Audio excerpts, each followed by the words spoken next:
অমুসলিমদের দ্বারা পরিচালিত প্রচলিত অর্থ ব্যবস্থায় আমরা দেখতে পাই মুসলিম সমাজে অসংখ্য মানুষ নানা কারণে ঋণগ্রস্ত হয়ে পড়ছে। আজকাল যেন ঋণ গ্রহণ করাটা একটা দুধভাত হয়ে গিয়েছে মানুষের কাছে। অর্থাৎ একটা গাড়ি কিনলাম, একটা বাড়ি করলাম, ইভেন কি বাড়ির ভিতরে একটু ডেকোরেশন করার জন্য, একটা ইন্টেরিয়র করার জন্য খুব সামান্য ঠুনকো তুচ্ছ কারণে আমরা কিন্তু ব্যাংক থেকে বা ব্যক্তি থেকে ঋণ গ্রহণ করি। ইসলাম কি আসলে এই ধরনের ঋণ গ্রহণ করার প্রতি উৎসাহিত করে? আসলে সমাজটা এমন হয়ে গিয়েছে যে ইসলাম যা অপছন্দ করে সেটাকেই যেন সহজ করে তোলা হয়। তো আমরা দেখতে পাবো শেখ সালেহ আল উসাইমিন রাহিমাহুল্লাহ বলছেন যে কোনো অবস্থাতেই অত্যন্ত জরুরি না হলে কারো পক্ষে ঋণ গ্রহণ করা উচিত না। উনি আরো ব্যাখ্যা করে বলছেন যে ঘর বাড়ি উঠানোর জন্য, বাড়ির সাজসজ্জার জন্য, বিয়ে শাদীর জন্য ইভেন ঋণ করা উচিত। দেখেন, ঋণটাকে এত সহজভাবে দেখার কোনো সুযোগ নেই। যেখানে রাসূল সাল্লাল্লাহু আলাইহি ওয়াসাল্লাম বলছেন যে একজন শহীদ তার রক্ত মাটিতে পড়ার আগে আল্লাহ রাব্বুল আলামিন তাকে মাফ করে, তবে ঋণ আল্লাহ তাআলা মাফ করেন। এ কারণে কেউ মারা গেলে রাসূল সাল্লাল্লাহু আলাইহি ওয়াসাল্লাম দাঁড়িয়ে তার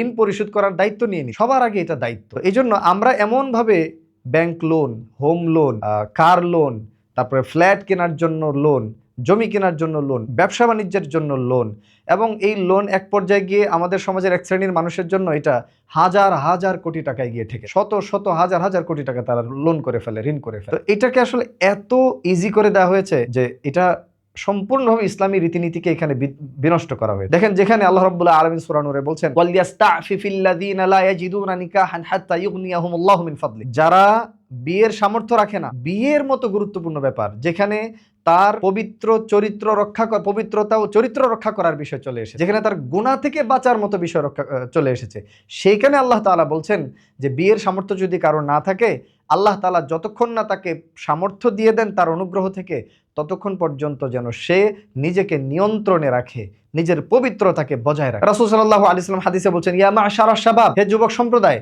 মান ইসতাতাআ মিনকুমুল বাআতা ফালাতাযাওয়াজ, তোমাদের মধ্যে যাদের আর্থিক এবং শারীরিক সামর্থ্য রয়েছে তারা বিয়ে করো। ওয়া মান লাম ইসতাতি' ফাআলাইহি বিস-সাওম, আর যে ব্যক্তির আর্থিক সামর্থ্য নাই, শারীরিক সামর্থ্য আছে কিন্তু আর্থিক সামর্থ্য নাই, সে যেন সিয়াম পালন করে বেশি, কারণ এটা তার নিজেকে রক্ষা করার জন্য একটা সহযোগী হবে। তাহলে দেখেন, এখানেও ঋণ করা, অনেক বেশি অন্যের সহযোগিতা নিয়ে বিয়ে করা, এদিকে উৎসাহিত করা হয় নাই। বিয়ের ব্যাপারে যদি ঋণ করতে উৎসাহিত না করা হয়ে থাকে, তাহলে আমরা যে সমস্ত কারণে ঋণ করি, একটু বেটার লাইফ লিড করার জন্য, একটা ভালো অ্যাপার্টমেন্ট কেনার জন্য, একটা ভালো গাড়ি কেনার জন্য, একটা ভালো বাড়ি বানানোর জন্য, এই সমস্ত ঠুনকো বিষয়ে ঋণ করা কোনো অবস্থাতে আমাদের জন্য উচিত হবে না, যদি না আমরা খুব ইমিডিয়েটলি সেটা পরিশোধ করার বা সেখান থেকে মুক্ত হওয়ার প্ল্যান রেডি করে ফেলতে পারি এবং পরিবার পরিজন সেটা জানে।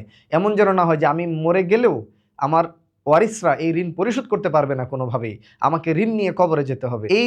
এইরকম অবস্থায় কোনোভাবেই আমাদেরকে ঋণ গ্রহণ করা উচিত হবে। তাই আমরা খুব মিনিমালিস্টিক লাইফ লিড করার চেষ্টা করব, যেটাতে আমার সামর্থ্য অনুযায়ী ঠিক আছে, আমাকে অনেক বেশি লোন করতে হবে না, ঋণ করতে হবে না, এবং আমি মারা গেলেও এই এমন পরিমাণে ঋণ থাকবে যেটা পরিশোধ করা কঠিন হবে না। সেটা রেখে আমি যাবই বা কেন? যদি না পরিস্থিতি অন্যরকম হয়, একেবারে চলতে পারছে না, জরুরি প্রয়োজন, ভরণ পোষণ, পরিবার পরিজন পরিচালনা করতে অসুবিধা হচ্ছে, সেক্ষেত্রে কেবলমাত্র ঋণ গ্রহণ করতে পারে।